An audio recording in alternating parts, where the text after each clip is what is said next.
Good.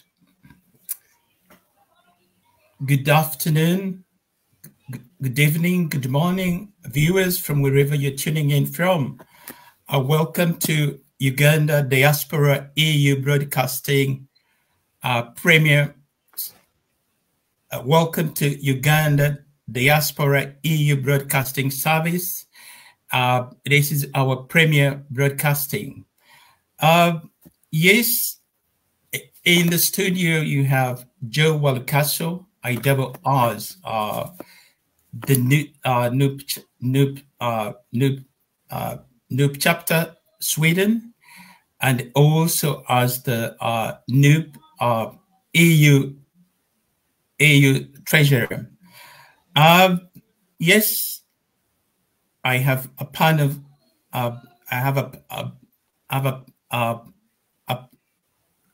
I have panelists here, and I'm going to. They're going to introduce themselves. Can we start with Madam Edith? Please, over to you. Thank you. Thank you so much, Joe. My name is Edith Gochalia. I'm a counseling psychologist by training and practice, and I'm currently in North America. Thank you. Thank you. The next guest, please. Comrade Hafuza, can you introduce yourself? Yeah, I thank you everyone and every comrade here. My name is Mugisha Hafidhu, and I'm the Vice Chairperson of the EU Europe chapter. I'm very privileged to be here. Thank you. And finally, can Comrade Robert introduce himself, please?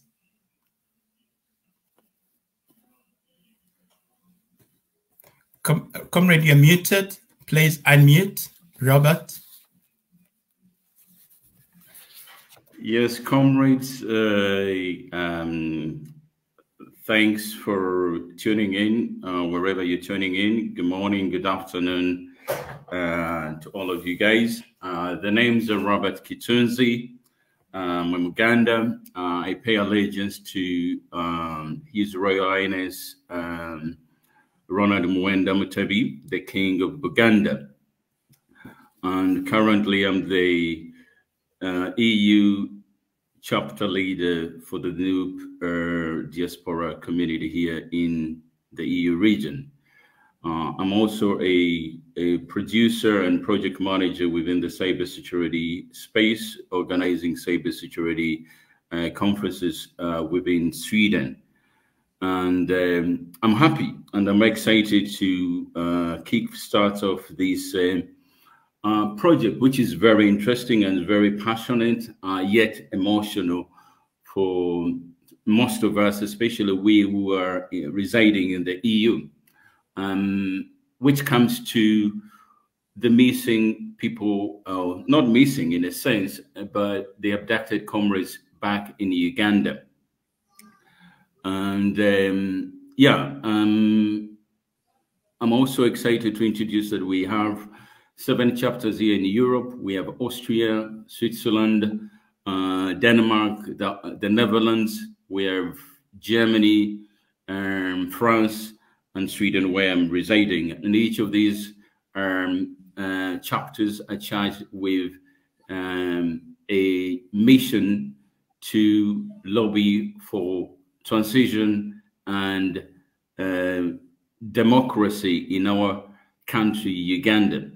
So it's pretty very straightforward. So we're here to discuss the missing or the abducted comrades back in Uganda. Thanks. Over to you, Joe. Thank you. Thank you very much, our panelists, for those introductions. Ladies and gentlemen, this program aims to speak to the EU, in particular, the institutions of the EU, that is the EU Commission, the EU Parliament, and the EU Council. But not only that, we also intend to speak to other agencies, within the framework of the EU. We intend to speak to the different governments within the EU bloc.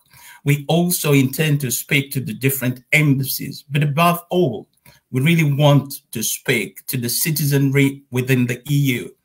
this is the conversation that we're initiating today. And this is the conversation that is going to we're going to roll out. It is going to be periodic. It is going to be thematic. Right now, we are talking about human rights, but later on, we shall be talking about matters around rule of law, around corruption, around governance, in particular governance transgressions that are happening in Uganda. So a lot more is expected. But right now, we really want to interrogate this EU-Uganda relations, which is very interesting, which is very, very important, but which is also very complex. The EU as a partner is very, very important. Is one of the biggest contributors in terms of the aid development that they give to Uganda. As of 2021 report, EU contributed 896 million euros towards our development budget. This is really, really a lot of money, which means that the EU also can, because it is such an important partner, it means it can leverage, it can exert diplomatic pressure, as well as impose targeted sanctions. For example, the Magnitsky Act. It can invoke the Magnitsky Act to impose these sanctions. So, ladies and gentlemen, why is the EU important? We really think that the EU ought to do more in upholding. First of all, the EU upholds democratic principles and values. It is also upholds rule of law. So we'd expect that it holds Uganda accountable. So what is happening in Uganda, in particular, the violation of human rights calls for the EU really to hold Uganda accountable. And here is why. The EU is a signatory to a number of treaties, international conventions, for example, the Universal Declaration of Human Rights, for example, the International Covenant on Political and Civil Rights, as well as the International Covenant on cultural, social, and economic rights. And finally, it is a signatory to the UN, to the United Nations guidelines on human rights and business. So in other words, before doing business with any country, it should interrogate the human rights records. And clearly, Uganda would not qualify to be doing business with the EU. We are therefore calling upon the EU to exercise its international obligations and hold Uganda accountable. Before it can do any business, it must do a human rights audit or a human rights impact assessment before it can do any business with Uganda. So we are holding the EU accountable for the continued operation, of Ugandans, for the continued support of the dictator. What does this do? It does three things. It legitimizes the dictator. It just perpetuates our suffering, but it also undermines our efforts to liberate ourselves. But above all, it emboldens Museveni. And I really think those of you who are up to date with what is happening right now, Uganda is sleepwalking into a coup. Museveni is soon going to impose his son, to crown his son. This is what we don't like, and the EU can stop this. Ladies and gentlemen, Uganda as a country has so many problems. Really, we could say we're at crossroads. Uganda has so many problems, beginning with governance issues or governance transgressions. We have gross human rights violations. We have what is termed as labor externalization, but as a matter of fact, this has morphed into human trafficking. So the project that started that was supposed to create job opportunities of taking young Ugandans to the Middle East has effectively turned into an active human trafficking activity, and we must try to stop this. We have a refugee crisis. partly caused by Museveni's militaristic and expansionist policies across the greater region. We've made incursions in DRC, we've made incursions in South Sudan, and all the neighboring areas, causing a big influx of refugees.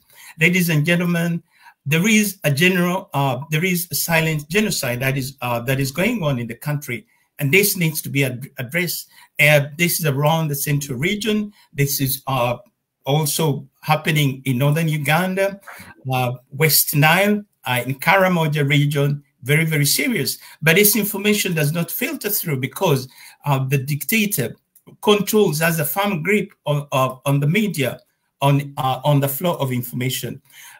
Furthermore, ladies and gentlemen, we have serious land grabbing that is going on, serious displacements, particularly in the areas of Uganda and the north. People are being displaced from their land. We have cultural sites, some of which are actually protected by the UN as cultural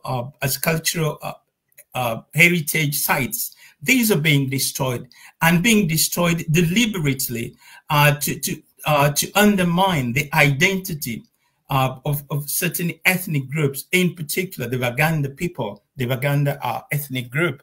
Ladies and gentlemen, we have corruption on, call it runaway corruption.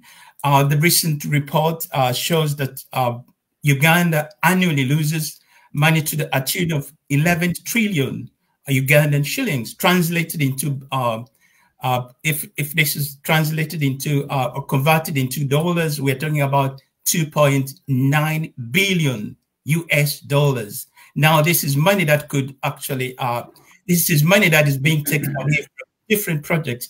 And those of you who are up to date with what is happening, ladies and gentlemen, you are aware of the recent scandal. It is ongoing. That is, it is unraveling.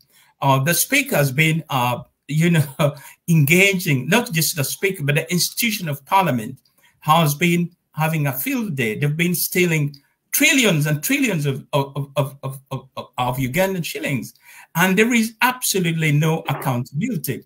And as a matter of fact, Dictator Museveni yesterday met among and kind of he made a statement in effect that was protecting the criminals. So, ladies and gentlemen, the list is long. However, what we really want to focus on is the human rights violations, and our focus is going to be on the abducted 18.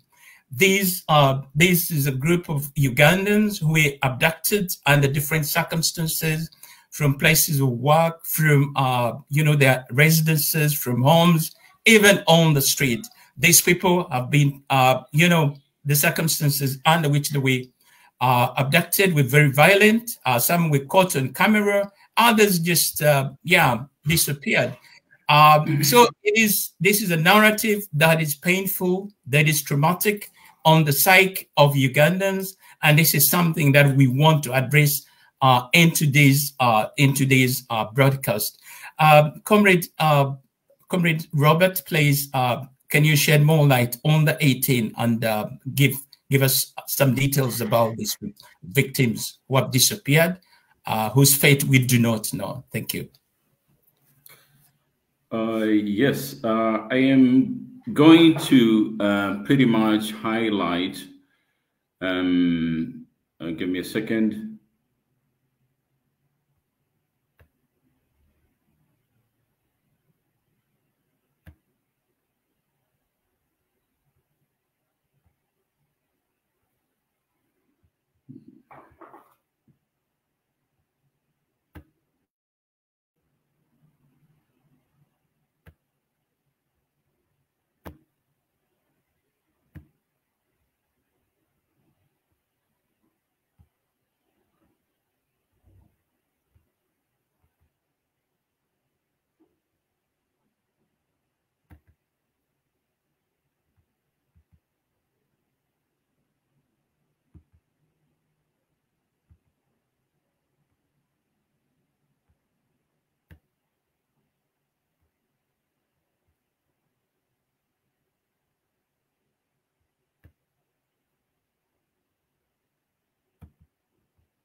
viewers bear with us a bit. We're just sorting out the footage. I think we're better off just mentioning the gentlemen we're missing. I think it goes without saying that one or a couple of major figures which were abducted are none other than John Bosco Chibalama and then Johnny Dabonela. I think for those who are following the victims or the abducted comrades, the Prime Minister came on the Parliament floor and pretty much, not probably on the Parliament floor, on the media, out in the media, testifying that they had John Bosco Chibalama in custody. So we're still wondering why, after now, after highlighting or acknowledging that they have John Bosco Chibalama, why the parents or Ugandans as citizens have not cast an eye to this gentleman who's been missing for quite some time. So same with the 18. So over the course of the program in our episodes, we're going to be unpacking each and every 18 abducted victims, when they were abducted, inviting the victims or the families concerned, their story, what they're going through. We'll even go further by inviting cases abroad of abducted cases. A couple of which come in mind. In Sweden, there were a couple of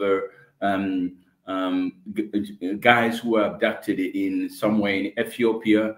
The French government has had his ordeal. The Swiss government has had an ordeal of those of their citizens being abducted abroad. So we're going to be unpacking each and every of these cases, potentially inviting them to tell us their ordeal. What was it like to be abducted down in the Amazonas, down in Mali, down in Ethiopia, down anywhere in the world? And what were their families?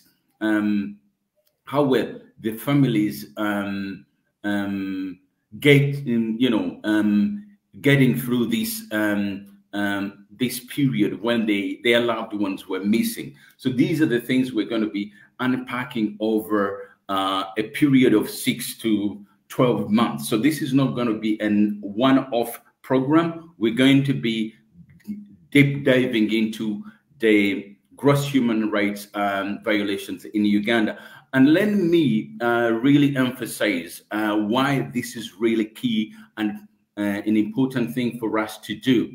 For those who are Ugandans and for those who know the history of our country, post-independence, we had a key figure. The first Prime Minister of Uganda, John Benedicto Chiwanaka, was abducted around the early 70s. His families up to now have never cast an eye on him. So fast forward, when we really put these 18 people who are missing in perspective, we don't want to repeat, to have a Benedicto Chiwanaka scenario where 50 years from now, the families, the relatives, and we Ugandans will look back and question, what did we do? Why didn't we put pressure to the government, to our development partners in the EU who are doing business with our government, of where our loved ones and our comrades are? So this is a concerted effort for us to really pressure the government of Uganda to produce these 18 people. So if they were thinking they were going to intimidate and create fear for everyone coming up to raise and question the whereabouts of these people, I think they were misinformed. Us in the EU, we're going to hammer and we're going to demand that every developing partner doing business with our country really demands and puts the government of Uganda on the wall to produce these victims. So that's pretty much what I can say for now. But for the rest of the victims, we'll be unpacking them periodically, episode by episode. Thanks. Over to you, Joe. Thank you very much, Comrade Robert, for that submission. Very touching. It is about the trauma. It's about the suffering. It's about the misery. Not just, of course, it's not just about the disappeared in videos, but it's about the families. It's about the communities. It's about the nation. And human rights are universal rights. So this is not just a matter for Ugandans, ladies and gentlemen. That is why we're speaking out to the powers that be, that they must do the right thing. And do the right thing and stop these abductions, these killings. Yes, just briefly, please, Robert, as a follow-up, just tell us really, how did you join the struggle and why are you in the struggle? What is your story, Robert? Interesting and good question. It's really very, yeah, I mean, it's very, very interesting for me. I mean, to sit here being active and being an activist for change and for change for our country. I mean, I think most of us, especially we who live in Europe or the diaspora, have been, and a few of our comrades back home, even here in Europe, are complacent. We live in our comfort zones. We feel that everything which goes out on in our country doesn't really bother us, as long as we're really safe with our loved ones. So that's how I felt for some time being here in Europe. But a time really which comes to mind vividly is when, prior to the pandemic, I think our leader, Bobiwine, was going to perform. I think it was his last gig or trip to Europe before the 2021 general elections. So it dawned to me here in Sweden that there was a group of NRM regime apologists who were intending to harm him for reasons known to themselves. And I was not following politics back then. I was just comfortable, as I said, like everyone else. And being a resident here, I got concerned. I got interested in why would someone harm someone who is coming here to perform? And it's because I was ignorant. I was not knowing what was going on in the country. So, but since I was here, we're not going to allow that to happen. Fast forward, he never made it to Sweden because the pandemic came down. So the concert never took place. So what that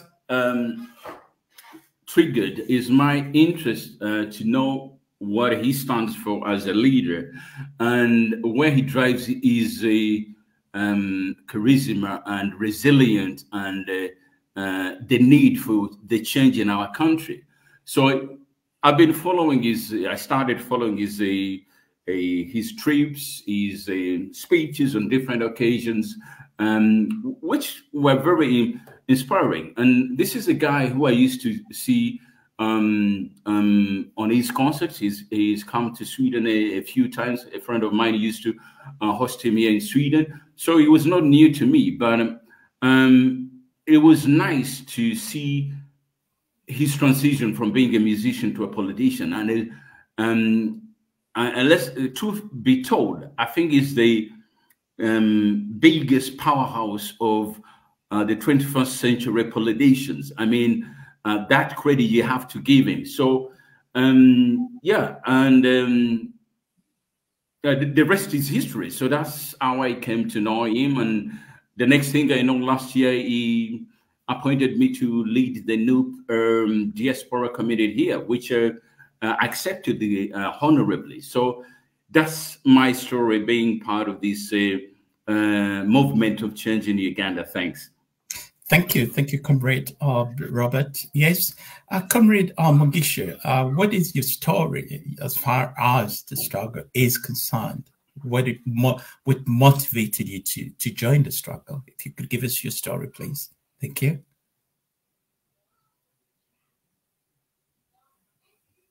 Oh, comrade, you're muted. Please unmute. Thank you. Thank you very much. As I've told you before, by names of Mugisha, and the vice chairperson of in Europe. For me, what inspired me specifically to join the struggle, it's a very simple and margin thing, because I joined active politics way back in 2015. So my eyes were on the ball, and my eyes were on politics. I could see how things were going on. I worked with the electoral commission somewhere in Nasana. So I was watching everything. But what mostly inspired me to tackle in and come into this struggle are the great words of our principal, the great words of our president, that whenever he came up to speak about something, he would be realistic. And as a young person who is motivated to see the change in my country, to see that young people have better lives, to see that there is a good country with good governance, I believed in him, and I believe that this is the time that Uganda should be liberated from the gallows of people who think that they are above all, and also uh, prepare the country to be delivered from from the cries and from the yearning of the people of Uganda. So this inspired me to join the struggle. And within 2017, here I joined the People Power Movement before it became the National Unity Platform, served in different categories in the Middle East with Madame Patricia Mugisha. Went on to come back to Kampala in the election time, doing the grassroots work up to now, because his stance, our president, his stance on changing the country has never changed. And since it has never changed, it keeps inspiring me to remain in this struggle, to remain in this thing of liberating my country. Thank you, comrade Magisha, for that. Yes, comrade is hearing all the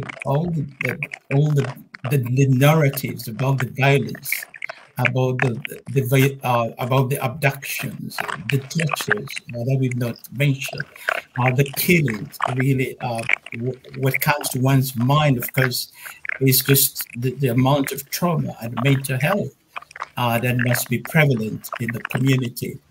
How did these traumatic experiences impact the mental health and well-being of the individuals who are abducted, as well as their families and communities? Thank you very much, Joe. Are you able to hear me? I hear you loud and clear. Thank you.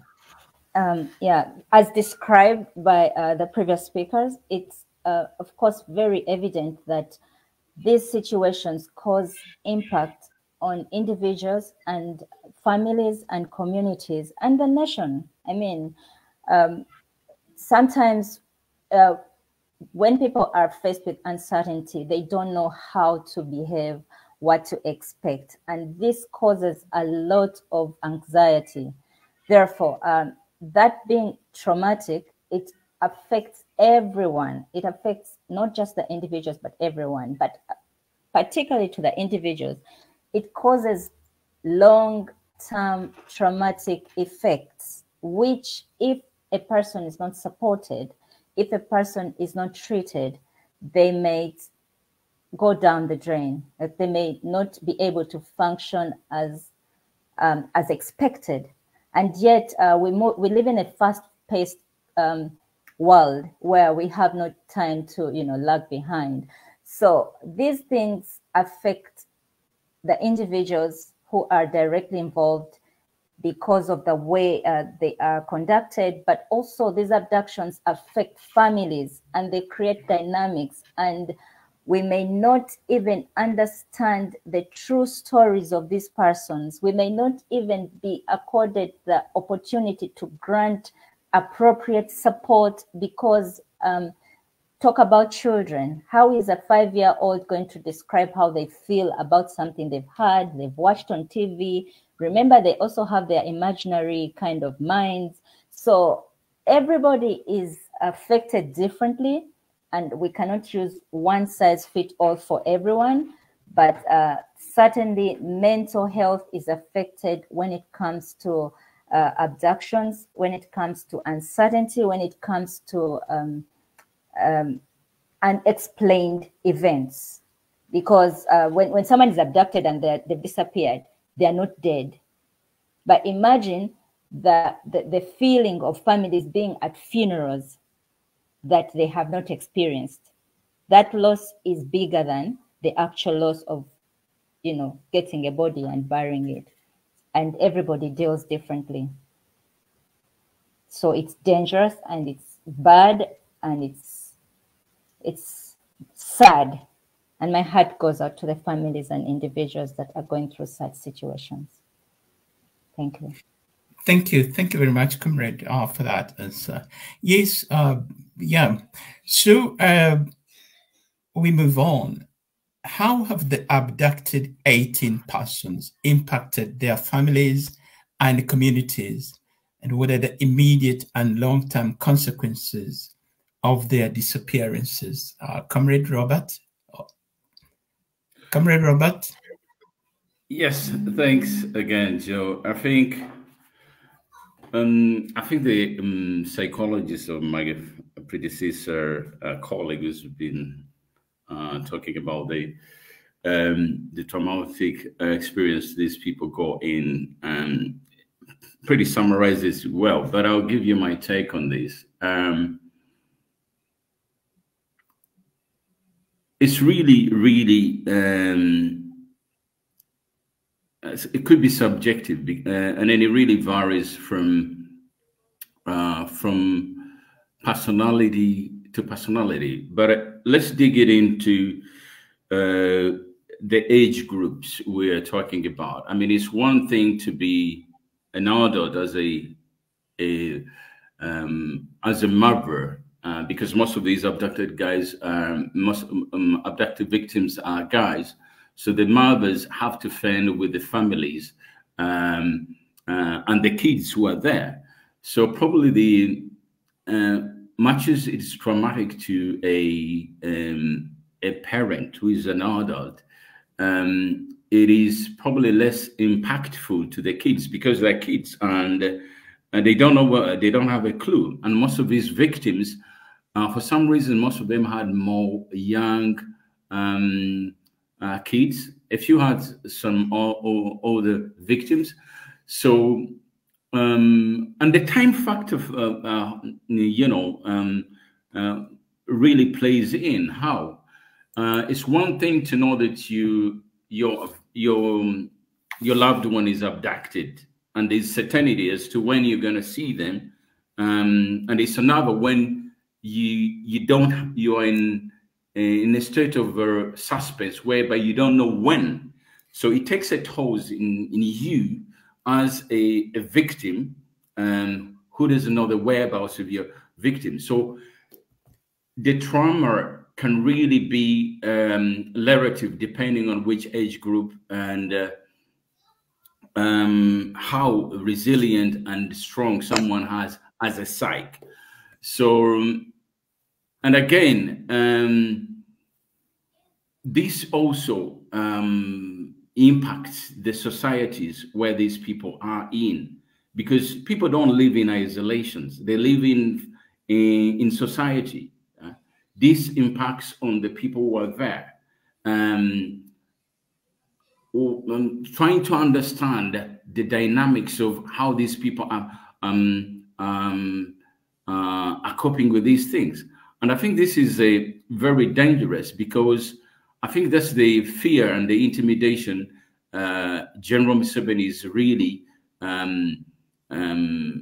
impacting on the societies, whereby they don't have to question the status quo. They shouldn't be asking. So, but put yourself in their picture. I mean, how would they? How do they really survive? That's the $1 million question. So it really causes some sense of despair. We've had cases where the elderly, especially grandmothers and fathers, have collapsed and have passed away just out of despair without knowing the whereabouts of their loved ones. So it's really traumatic, whether you're young or an adult. And for the kids, with time, as they get old, they start asking questions. That is an ongoing process whereby the mother or the families have to communicate to these kids of the scenario around their missing dad. So that's pretty much a traumatic experience, and no one in this universe would really wish anyone to go through to what these people are going through. That's pretty much what I can add to our expert, psychologist expert who spoke prior to myself. Thanks. Thank you, Comrade Robert. And it really, the ramifications of these violations are very, very wide. They go beyond the individual, they go beyond the family, they go beyond the community. And as a matter of fact, like I said, these are universal concerns. So they're universal rights, and so it is a very serious issue. That is why no nation should take it lightly. Yeah, whether it's the EU or any other development partner. Yes. Okay. Yeah. Well, Comrade Gesher, what legal and institutional frameworks exist within Uganda to address human rights violations, and how effective have they been in ensuring accountability and justice? And I really think what has been lacking in most of these situations are accountability and justice. Thank you. Over to you, Comrade. Please unmute, Comrade. Comrade, unmute. Comrade Mugisha, please unmute your mic. Unmute your mic, please. Yeah, thank you very much. I'm sorry. Robert, please mute your mic. If possible, Comrade Chitwezi, can you mute your mic a bit? Because thank you. Yeah, I was with you. Thank you very much for the opportunity. As you know, back in Uganda, it is a laughing stock to talk about the legal framework in Uganda. Really, it's really a global laughter thing, because if we talk about human rights violations and abductions and legal framework, you hear about the Madam Nagadia, who is the chairperson of the Uganda Human Rights Commission, talking things that are baseless, talking things instead of going into a deep search of human rights and the claims of people being handled in a way that is not mature enough. This shows you that even the Human Rights Commission of Uganda doesn't have the power to do what it should do. And recently we heard about the UN Human Rights Watch. Its contract was not renewed, and this is known to be the international human rights watchdog internationally. The contract was not renewed on circumstances that were not clear. It means that human rights and legal frameworks, they are both on parallel sides with Uganda. And when we talk about the courts of law, at least I can laugh more about that, because we see our comrades, civilians being taken to the military courts. Which government can do such a thing when someone, the case is not even a military case, but we see people being taken into military courts and charged with cases that really are fabricated. Even a young kid can see that the cases are fabricated. Like my comrade Kitwezi is looking great in the ballet. He will be charged with acquisition of the military attire. How laughter this issue can be, and going forward on this thing, we know that the government of Uganda, the executive body, the president of Uganda have held in his hands the power. He has he rules over all the institutions. He appoints the judges. He issues verdicts even before the courts have sat. He can say release so and so, do this and this. It means that the executive body. It means that the government of Uganda, the president himself, controls each and everything that is running into the country. And moving forward, we could see what the reshuffles that happened yesterday, where a person who is, he has cases within the ICC that are under investigations, the issues of, the case, I think it was taken in 2023, May, regarding torture. These cases are in the ICC. The person himself, but right now as we speak, he is the chief of defense forces, which means he controls the security of the country. He controls the army of the country. And we know that when we are in search of justice, you can't forego security, you can't forego the executive arm, the judiciary arm. And when we go to parliament, again, it is a laughing stock, my dear friends. It is a laughing stock whereby we have a parliament whereby to issue, to talk about something in the parliament, people have to first go to Chankwazi and, they consult their Spamo leader.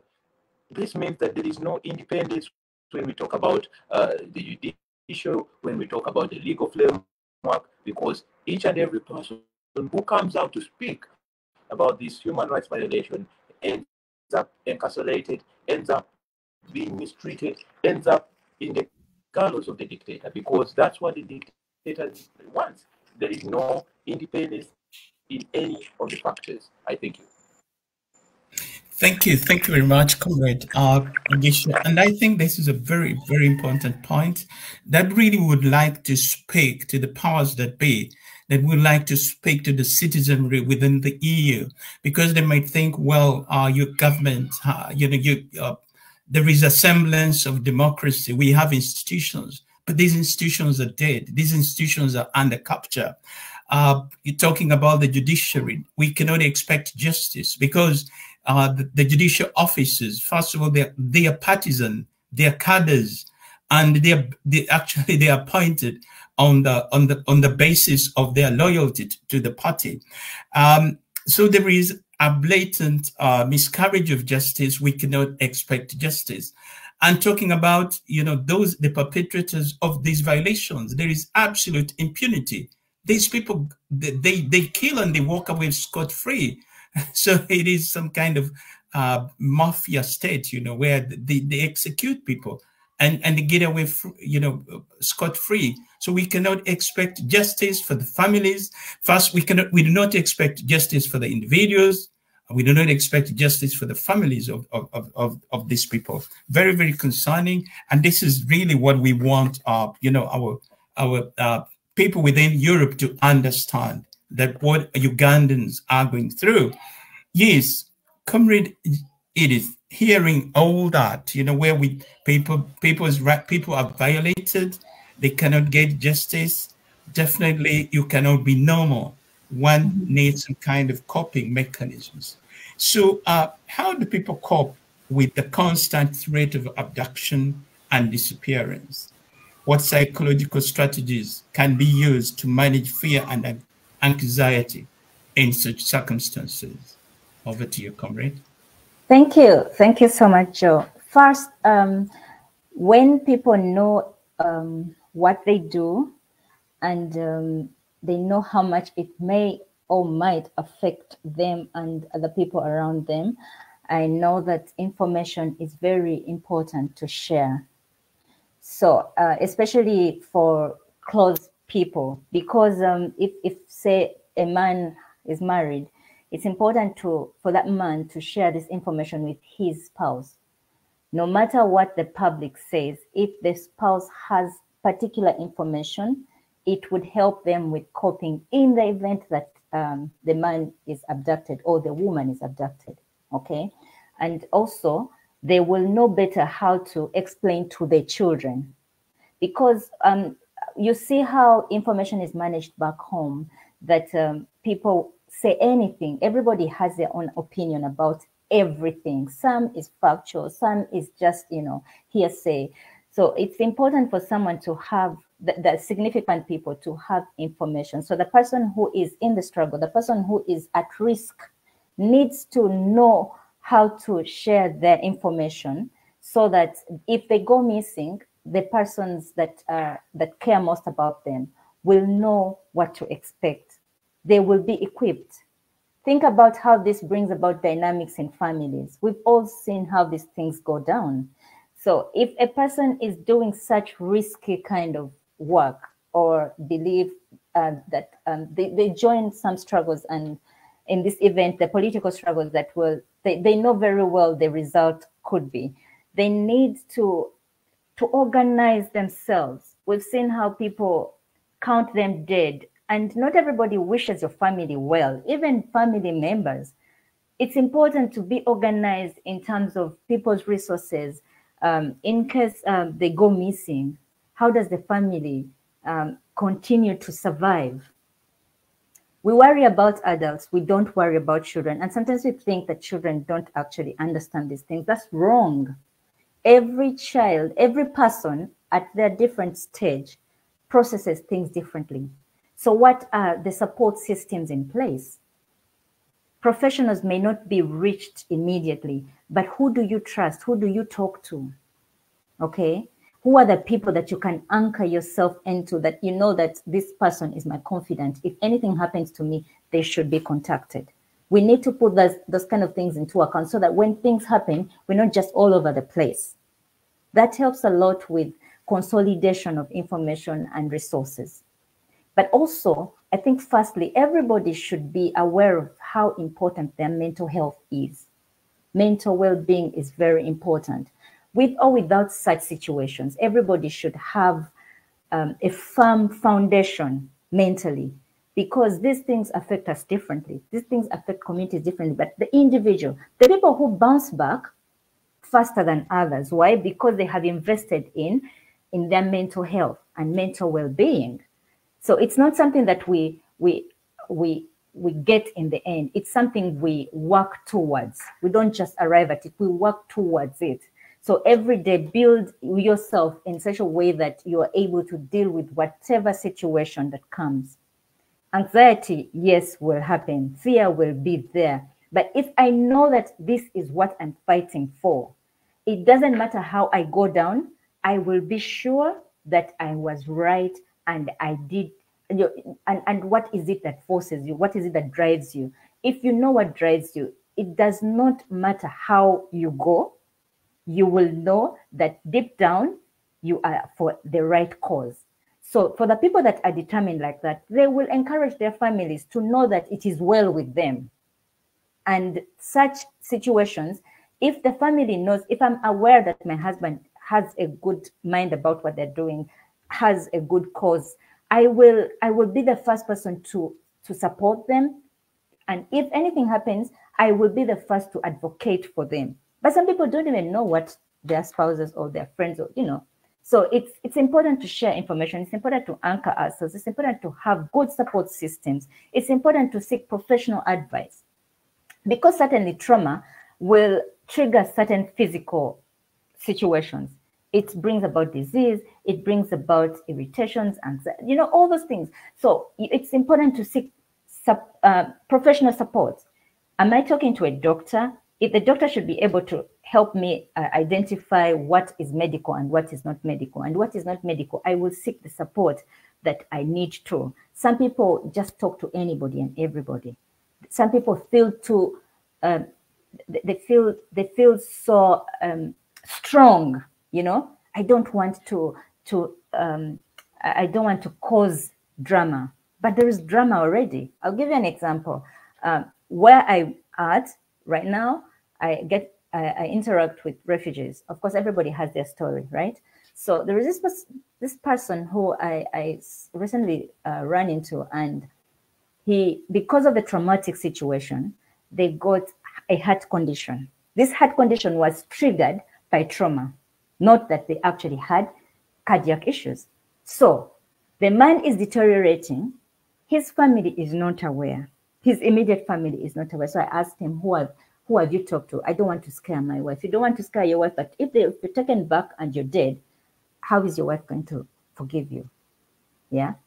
So information is important, because then the first family, the first persons will know what to contain, and they will know how to support.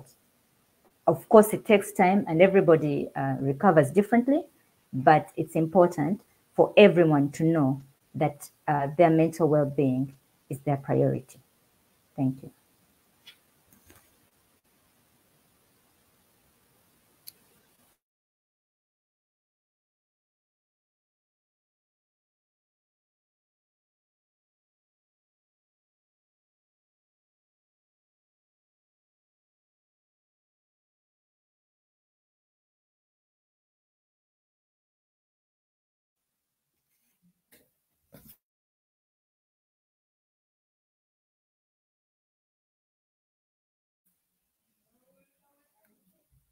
Oh, apologies, ladies and gentlemen. There was a bit of a malfunction. The mute button froze, so I was not able to unmute. So I apologize. Yes, I was saying that is very, very important information, because many of our people are really at a loss, and many times, like you said, people are caught completely unprepared, completely off guard. So I think those are very, very good tips. And ladies and gentlemen, those of us who are listening, these are tips that we can share with people, people in our community, people in our families. This information is needed, and knowing that, given the the level of deprivation, the level of poor services or social services, many people may not have access to professional help. So this information that we share here is very valuable. You can use it to share, with members of your community, members within your grassroots movements, particular food soldiers. These very, very, very important coping mechanisms that you need to know about. Thank you. So moving on, yes. What role can international organizations such as the EU play in advocating for human rights in Uganda, particularly in cases involving abduction of individuals? Robert, please, if you may. Thank you. Thanks, Joe. I think that's a very important question, and it really brings back to what recently happened in Uganda, the Uganda EU Business Forum, which was like, if you ask me, it was a slap in the face, because. And this comes back to the question you just you just mentioned. One would think a EU blog as an institution would know better. You talked about in the intro about how they subscribe to different human rights treaties, regulations, and guidelines. Yeah, for those who don't know the EU, the founding values of the EU are around the sanctity of human rights. Yeah, that's what they were built on, protecting and promoting human rights is a big pillar for the EU as an institution. But the mere fact that they went ahead to do an EU Uganda Business Forum, well knowing that the government of Uganda is committing gross human rights, is undespicable. one would think that it would be the advocate of human rights, and they would demand a question, and they will try to address these things prior to even doing that business forum, which they went away and did. So I guess that was a big statement. And as a Ugandan, I felt like we are powerless right now. What that meant is that they've legitimized the impunity and the violation of human rights by General Museveni. On the other hand, you would think that they would have done better, because they're so strong and so powerful that if they had to step in and say, listen, before we do this business forum, what is it with these cases? It may not go unnoticed. Let's not be fool ourselves. Let them not pretend that they don't see the demonstration on the streets of Europe, on the embassy of Europe, even in a very tough environment. They don't see the people who are being picked up on the streets of Uganda, those who really dare. They can't say that they don't see. So it's very unfortunate, and it feels that, in all honesty, Ugandan human rights or lives don't matter. That's the statement they say they sent when they did that Uganda business, EU business forum. We feel helpless, but we still go ahead and remind them, you should have done better. They need to speak Museveni, sense to Museveni, by demanding for him to provide the people, the 18 people who are abducted. So if you ask me what they should have done, that's what should have come at the forefront. I would probably have liked to have a Uganda EU post 21 general elections reconciliation forum. I would have liked to have that kind of forum which addresses what happened at the recent general elections we had. And now you hear talk about the 2026 general elections. How do you reconcile going to a 2026 general elections when you can't even audit or account for the victims of the 2021 elections? That's sheer madness. It's really sheer madness. So again, to answer your question, they have the power, or they still have the power, to call the shots and demand that justice is served to the 18 abducted Ugandans. So we can put a closure on that. Thanks. Thank you. Thank you. A very, very important question, particularly in terms of international relations, ladies and gentlemen. The EU, by virtue of its position as one of the most important partners, who is contributing 896 million euros to our development budget, they have leverage to influence, to exert diplomatic pressure, and actually put some demands. And because the Uganda has been violating human rights, they're in position actually to impose targeted sanctions. They're in position to invoke the Magnitsky Act type of sanctions, but they've chosen not to do that. We know that they can use their power even to enforce, for example, to ensure that if there are any agreements, those agreements have human rights clauses in the treaties that are made, So in other words, Uganda must meet certain minimum standards for it to trade with EU companies. But what have they done? They've given Uganda a blank check.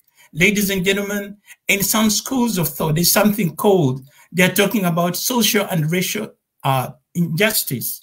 And this is what it is. Are they doing that because we are not Ukraine? Because we are Ugandans? Because we're Africans? Ugandan lives matter. Even a single life really matters. It counts. And we are calling out the EU to take us on their very, very values, where they talk of sanctity of life. A life lost is a life that must be fought for, and therefore must demand justice and accountability, so that the perpetrators who do these things must be held accountable. Yeah, but that is a very good point, and we really, again, the conversation goes on as we engage.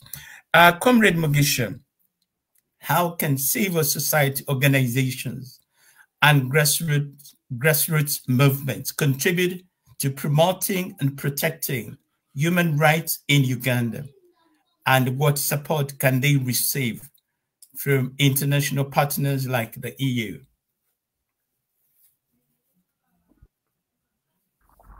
I thank you very much for the opportunity offered. Basically, what I think, first of all, as a person who's engaged with who have been in the civil organization for some time also, I believe the first thing is asking for accountability and being bigger on the accountability of human rights violations to the government. Because I remember last year when I was in Kampala, there was an AGM meeting for the civil organization that went on at Gulf Coast. And when we were there, the security people were invited into this meeting alongside the international organizations like the EU ambassador, the American ambassador, and other people. If they can go on doing that same thing, I think they can amplify if they are not infiltrated with the violence themselves. These people who are running the civil organizations back in Uganda. Because what I remember, when I rose up to speak and I saw the table which was designated for the security operatives, I can tell you that there are only 2 people sitting, and we were talking about holding them accountable of the human rights violation, and we were demanding answers from them. But in their comfort zone, they just had to send in 2 people. That's the problem they face. On the other hand, the people within the civil organizations. And also the civil organizations have been gagged up. They can't speak enough, because if they speak enough, their licenses are not renewed. They are put onto the blacklist of the country and other things. But what they can do is to run to the international organizations like the IOM, like the UN, like the EU, and tell them that you need to hold this government accountable by giving them reports that the projects that you're really funding are not even taking shape. The money that you're giving, we as a civil organization on the grassroots, we've made our own research, and this is our research. Think about an organization like the Helping Hand Uganda. They have people on the ground. They make research, local research, about mismanagement of funds that come from these organizations. Because these countries like the EU, they fund projects, specific projects. They can say that we are going to fund the agriculture project, or we are going to fund the IT project. But in actual sense, when you go on ground, there is this money is not being put into actual use. So it is in the mandate of the civil society, the civil organizations, to hold accountable by doing the research, and after getting these reports, forwarding them to the embassies and more so to the governments that are funding on the grassroots, that what you're funding is not really taking shape, but this money is being misused and mismanaged by the people in power. At least by that, the embassies and these governments can swing into action, because this is taxpayers' money of people in these countries. There are people in Italy, people in Germany who pay these taxes that come down to Uganda and in the long run mismanaged by the people in power. I thank you. Thank you very much, comrade. A very good question. The role of the civil society is very, very important, and actually, it is one of the key components that will help to dismantle the dictatorship. So, what they need to do with more peaceful, non-violent protests. We need more grassroots mobilizations. People need to do more. Yeah, economic shutdowns like we've had. We need to do more. We need to do more boycotts. So the engagement of the civil society remains very, very crucial, and it is pivotal and it is crucial. Our last question. Let's comrade Edith. Yeah, after listening to all this, let's talk about resilience and support systems. I know you've hinted on this, but give us a bit of maybe give us some some more detail. What factors contribute to resilience in the face of ongoing trauma and adversity? How can individuals and community build support systems to promote psychological well-being and recovery? Thank you so much, Joe. First, it's important for individuals to know that it's their responsibility to build their mental well-being. It's their responsibility. Therefore, they will guard themselves from such things that bring them down in the name of mental illness. Okay, so it's individual responsibility firstly. Secondly, it's important to have functional, organized support. For example, you as an organized group of people, what is your strategy for psychological support, for example, for people that you work with? So it's important to have such structures in place, especially for organized groups of people. So individuals, firstly, must know that their mental well-being is important. So do everything from eating right to feeding the mind right to being champions of mental well-being. It's individual effort and it's individual responsibility. Then the groups of people, the different groups of people, where people congregate, where people share a common goal, common vision, and all of that. There's got to be an element of psychological support. For example, if someone has been abducted, don't just go to their home or take food or stuff like that and talk anything that you want to say. You have to be guided, because people who go through such things are experiencing many other things. Okay, so while it's a good thing, it's good for visibility and publicity. How do you leave these families?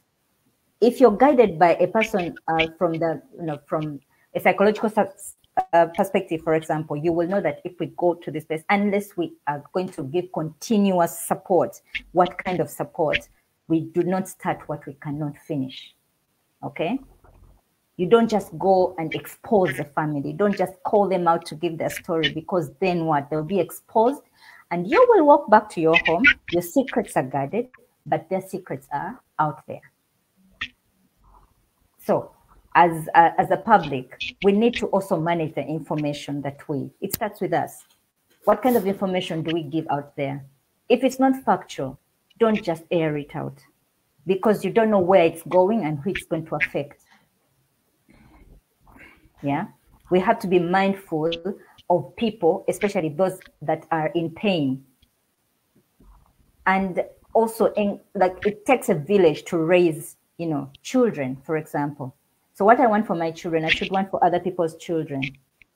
Another thing is, while we care about these people, while we care about them to, come out and be released and all these things, what is the strategy for support?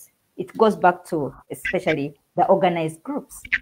What is What is that in place that we can boast about, saying, okay, we are talking about professional support. What do we have in place?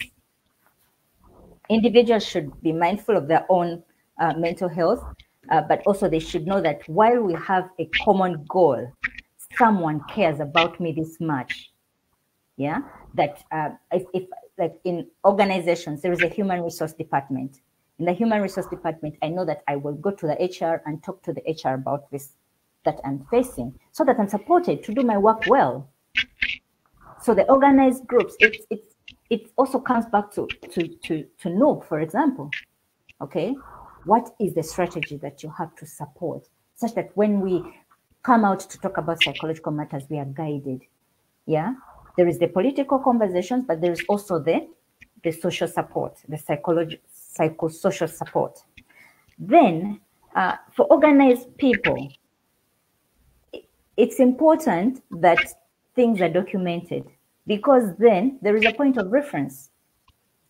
Of course, this is the ideal situation, because back in our countries, these things are not there. A lot of people die in estate, right? But why they talk, but to tell us to prepare our wills ahead of time to take care of such situations. That when someone goes missing, they have a document somewhere. Ultimately, don't go to a funeral that is not a funeral. Don't bury people before they're actually dead. It helps to keep hope alive. Because when, say, a person goes missing, Chibalama has been missing for some good time. But what should keep his family going is the fact that he could come back one day. Okay? So if I live on the basis that I know that one day we shall celebrate them coming back, what keeps me alive is I live every day at a time.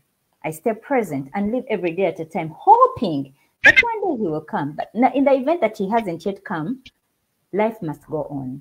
Practical life must go on for families, for friends, and work goes on. Do you think his workplace still expects him to come back? They're still holding his work? Of course not. They have put people in place to continue the work. So lives must go on. What are the practical things that can help work to go on, life to go on? These people should be celebrated and not just, we don't just cry.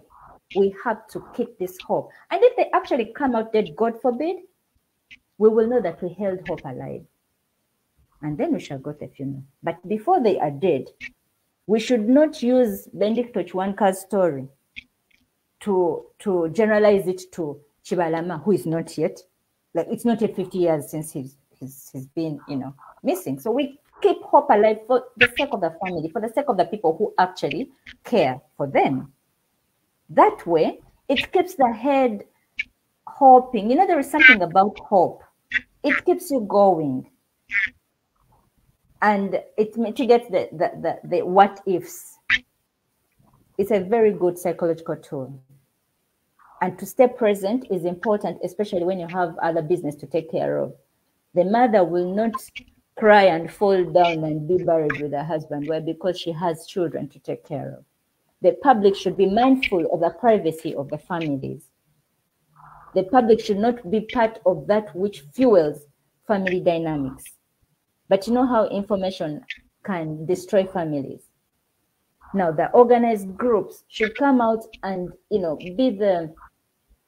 the objective points of contact, because there's got to be a point of sanity. There's got to be that one person who stands up and says, bring sanity to the insane situations, because you know what trauma does? It affects the functionality of the brain. People have impaired judgment, and they will do things the way they feel.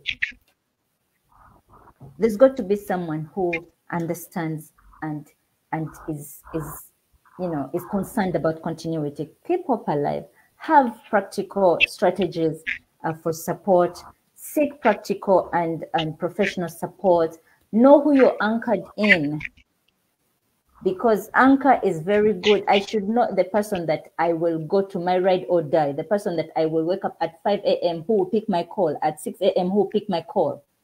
We should know those persons as individuals. And as families, we should know how to seek support. Not everybody that comes actually has our best interest. So it's important to know who to tell what. So while we expect the government to behave, we should also be mindful of our small communities and ourselves and our individual selves. Anchor is important. Support is important. Don't be the source of the wildfire as public. So manage information. And just like the party has a spokesperson, not everybody speaks. Yeah. We should know who to go to when we need the right information. It helps a lot to organize the head, because an organized head will not take everything. And for the people who are directly affected, they should know who to seek support from, whether financial support, psychological support, spiritual support. They should know who to go to, or they should be directed to where that support should be gotten from. Because in this event, everybody is an expert. And you know how confusing that can be for an already confused brain. I thank you. Thank you. Thank you very much, Edith, for that very insightful, invaluable information. Really, for our party, for our community, for the victims, for their families. Yeah, definitely, that is a good takeaway. Yeah, so ladies and gentlemen, as we draw to a close, we would like now to make our closing remarks. However, I've looked for questions from the audience. If they've asked any, no, there's some comments, but there are not any questions. The purpose of this broadcast is also to engage with the audience. So we welcome your questions. Next time, please write in the comment section and we shall be able to respond to those questions. If you do have questions, you can still write them to us, and then we shall answer them in the next program. Yes, ladies and gentlemen, please let's hear your closing remarks. Can we start with Comrade Mugisha? Please give us your closing remarks, Comrade. Thank you. Yeah, I thank you very much, Comrade Joe, Comrade Edith, Musawo Edith, and Mr. Robert Chitunzi. Thank you very much for the opportunities. And back in the studios, Comrade J.D. Muwonge, and every person who has been very vocal, making this podcast a reality. We assure you as the European chapter that at least it will be going on over and over and over. We are just unleashing this, and it will become more better and better. We call upon your support in telling us how best can we include, make better service delivery. So it will be so helpful to us. And the thing I can say as I conclude is that this is the time where the struggle is very vital, because we have all along been fighting in the shadows.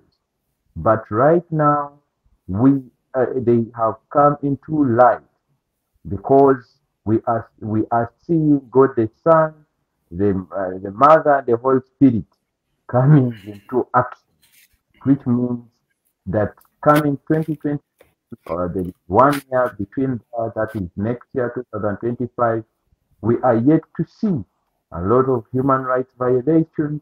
We are yet to see a lot of issues. I'm not a prophet, but I'm telling you what I'm viewing as a student of international relations and diplomacy. I'm viewing that soon enough we can come out to be delivered, but the struggle continues. The struggle continues with the appointments that you saw recently. It means that we are now heads on. I thank you very much. Thank you. Thank you very much, Comrade Mugisha. Comrade Edith, please give us your closing remarks. Thank you. Thank you so much, Joe. I want to emphasize the first thing that we need to be aware that our mental well-being is our responsibility. So we should not wait for extreme situations to then, work backwards on how to come through. Secondly, for the families that are going through this kind of situations and close friends, I encourage all of us to be gracious unto them, to treat their privacy as a priority, and to support them with a whole heart, knowing that it could be any of us. So it's important to be compassionate. It's important to support from the heart, not from anything else. Then I call upon for all of us to be organized with our resources, to be organized with our information, so that we do not create untold stories. We want to be as organized as possible, not just because people could be abducted, but because anything can happen. So we need to be organized. We need to not be the sources of wildfires, so not manage information as well. Let's be good custodians of information. And ultimately, for the party, I encourage you to have a strategy for proper support for such persons. You will thank me later.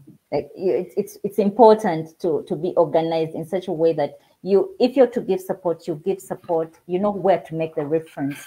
So and for the entire persons, the ones that are listening to us, it's important to know where to seek support from. Let's not just go to legals to get legal advice. Let's go to people who actually know these things, and not just expect anybody to be strong, but encourage everybody to be supported and to make use of available resources. Medical situations should be treated medically, spiritual situations should be treated spiritually, and psychological situations should be treated by the people who are experienced in these things. Let's take care of our mental well-being, because it's important. And for the families that are experiencing these situations, my heart still goes out to you. And I pray that God gives you comfort and that restoration comes to you. Thank you so much. Thank you, Comrade, for those closing remarks. Yes, finally, Comrade Robert, please give us your closing remarks. Yes, thanks, Joe. I think my closing remarks will go to the following people. First, the bereaved or the families and relatives of the 18 abducted people. It will also go to the party I subscribe for, NUP. It also go to our generational leader, Robert Kyagulanyi Ssentamu. It also go to the foot soldiers, the normal, the people who are grinding in the shadows, who are undermined because of their status. The foot soldiers, these are people who are really driving change. And yes, and so for starters, I need to reiterate the reason we started this project. I would call it a project because we really felt we needed to add an additional voice. There's a lot of people who are creating awareness about the whereabouts of these missing brothers and sisters. Some were even imprisoned even up to now, after the 2021 generation. We felt that the government wants to sweep this under the carpet. Yeah. For those back home, fine. We understand the situation, and you've been intimidated, and we're under dictatorship, and under dictatorship, rule of law doesn't really pass. So we understand. For those who back home who cannot make any kind of awareness to these missing comrades of ours, fair enough. But what we really want all of you, especially back home, don't discourage people, because we hear a lot of people discouraging. It's like the people who end up victims is their own problems. They created problem. If we're living in a democratic dispensation under the multi-party system, the government has to tolerate voices of dissent. Yeah? People demand answers, and they need to ask. If General Museveni doesn't want to be doesn't want to subscribe to a multi-party system, let him come out loud to the country or to the international community that he wants to rule by decree. Idi Amin did that, and funny enough, despite the fact that he did that, the country really went well, and probably some of the infrastructures we're living on were erected by someone who ruled by decree. So General Museveni, please come out and say no multi-party evil, and we'll figure out how we cope with that. So to the foot soldiers, I know we really applaud for your work and your resilience and your determination towards the voices, the revolution of the change. So we definitely applaud you for your work in that hard situation. Then to the party, I think you will all agree. I mean, credit has to be given to the party. It's a young party, barely 2-3 years old, and it's shown it has been exemplary since it came to its inception, that it's really determined to bring about change, thanks to the generation leader, someone everyone thought, or everyone still undermines, that he doesn't have the ability to lead the country. But most of us have been inspired. I wouldn't be speaking here if it were not for him. And it's so disheartening that in my generation, we should be the one at the forefront, because we grew up under Museveni. We saw the good part of Museveni. He was our hero. He was our hero. We know what the country was before him. We should be at the forefront, but we're comfortable. Most of us are comfortable because of fear, fair enough. But again, we need to give credit to our generation leader. He has sparked and motivated generations. Yeah. So the people who were born under Museveni are driving change. And we who saw the good part of Museveni are either resigning in our comfort zone or even discouraging change, which is really disheartening. So big up our generation leader and big up our party. And this is just the beginning. It's a premier event, but we're going to be continuing to demand for the whereabouts of the 18 abducted comrades. And last thing, which I need to also bring to your attention, is to one of our comrades. Maybe I need to stand up, Olivia Rotaya. We will need to call for the release of all the political prisoners, including this lady, a Marver, who was being charged on trumped up charges. So we need Olivia Lutaya and all the political prisoners to be released or be charged for whatever cases the military regime is charging them on. That's all from me for now, and over to you, Joe.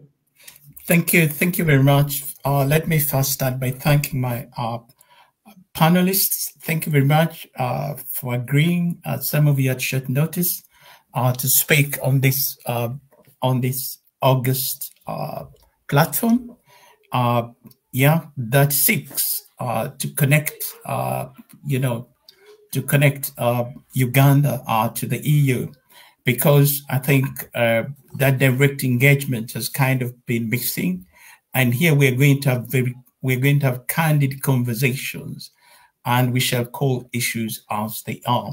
So we continue to call out the EU. We reach out to the different institutions, that is the EU Council, that is the EU Parliament, that is the EU Commission. We're talking about the High Representative of the Foreign and Security Office, that is Joseph Borrell. We're reaching out to the, Ambassador Jan Sadek in Uganda, the different embassies under the auspices of the EU. This conversation, will be continued. We reach out to the citizenry within the EU. So these engagements will go on. What we're doing on this platform is to hold both the EU and Uganda accountable. We do not accept that the human rights violations continue, and the EU does not raise these issues. We do not accept that the EU continues to engage Uganda as if it was business as usual. It is not business as usual. Human rights are being violated on such a scale. It's just that this information is not shifting out. But now we have the platform where we shall be engaging and presenting evidence in terms of reports and in terms of reports. So, ladies and gentlemen, what we demand, we as citizens with the Ugandan diaspora continue to hold both the EU and Uganda accountable. We hold the EU accountable to its international conventions and treaties that it has signed that respect human rights, and therefore demand that it makes a human rights audit with Uganda before it does any business. If it's going to do business, it must put their conditions. We know that it can use its position to leverage its diplomatic pressure on Uganda. It can do that through sanctions, targeted sanctions, like the US has done, using the same evidence that we've submitted, to the US. So we continue to demand for accountability. We continue to demand for justice for those who have been, those who are victims of the system. So, ladies and gentlemen, as we've said in our opening remarks, this is going to be periodic. It's going to be thematic. So this conversation will continue, and we continue to engage as many people as we can. Hopefully next time the audience will be able to field some questions in the remarks section that you'd like to have answers to. On behalf of our team, I would like to thank the news outlets. We'd like to thank JB Muwonge. We'd like to thank Olujulo TV.